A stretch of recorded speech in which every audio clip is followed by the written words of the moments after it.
এইবার রীতিমতো লাইভে এসে কান্নায় ভেঙে পড়ল আখি।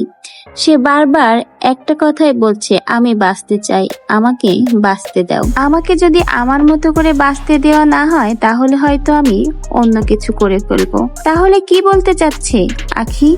আসুন লাইভটা দেখে নেওয়া যাক।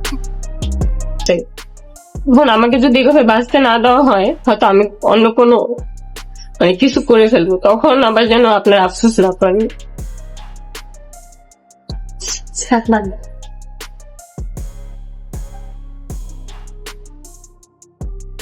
হ্যাঁ, লাইভ বলছে আমার বাবা নাকি আমি নাকি জীবনে কোনোদিন 5 লাখ টাকা একসাথে চোখে দেখি নেই।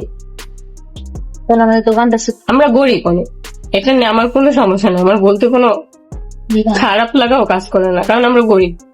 গরিব হলে যদি মানুষের কাছে ছোট হয়ে থাকতে হয় তাহলে ওইসব মানুষ কোনো মানুষের মেন্টালিটির মধ্যে পড়ে না।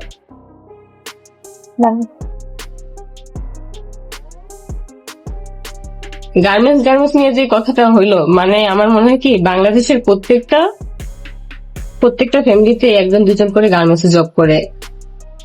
আমি আর কি যতদূর জানি, এখন যদি আমার জানা যদি ভুল হয় তাহলে এটা আমার ভুল। গার্মেন্টসে জব করে পেট চালায়, এটাও একদম ঠাট্টা মজার মধ্যে নিয়ে এসে করছে। মানে গার্মেন্টসে জব করে 7,000 টাকা বেতন,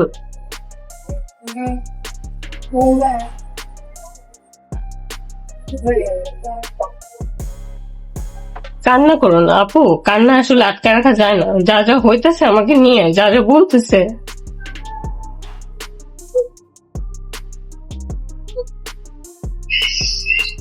আমি যদি আমার মতো থাইকাও যদি আমি সব দিক থেকে প্রেশার ক্রিয়েট করতেছে আমার উপরে, মানে আমার মনে হয় না আমি বেশি দিন এভাবে স্টে করতে পারবো। আমার যদি কখনো কোনো ক্ষতি হয়ে যায় তাহলে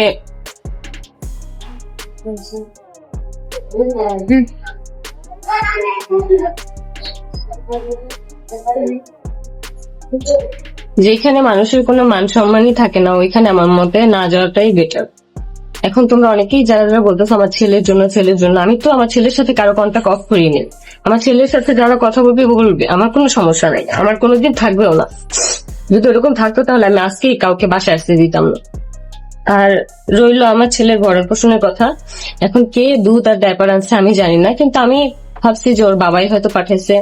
কিন্তু অনেকে কমেন্ট করতেছে যে না, তিশাপু যেহেতু গেছে তিশাপু নিয়ে গেছে। এখন এটা যদি আমার ছেলেকে দুধ আর ডায়পার দিয়ে তারপর যদি আবার খোটার সম্মুখীন করে তাহলে আমি বলবো যে আমার ছেলের কোনো খরচ আদি কিচ্ছু দেওয়া লাগবে না, আমার তো খরচের কোনো প্রশ্নই আসে না এখানে।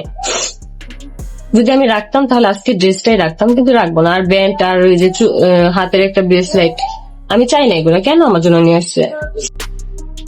আখির এই কথাগুলো শোনার পরে আপনার কোনো মন্তব্য থাকলে অবশ্যই আপনার মূল্যবান মন্তব্য কমেন্টে জানিয়ে যাবেন। ভিডিওটা বেশি বেশি করে শেয়ার করে দিবেন এবং নতুন নতুন ভিডিওর আপডেট পেতে অবশ্যই চ্যানেলটিকে সাবস্ক্রাইব করে পাশে থেকে যাবেন।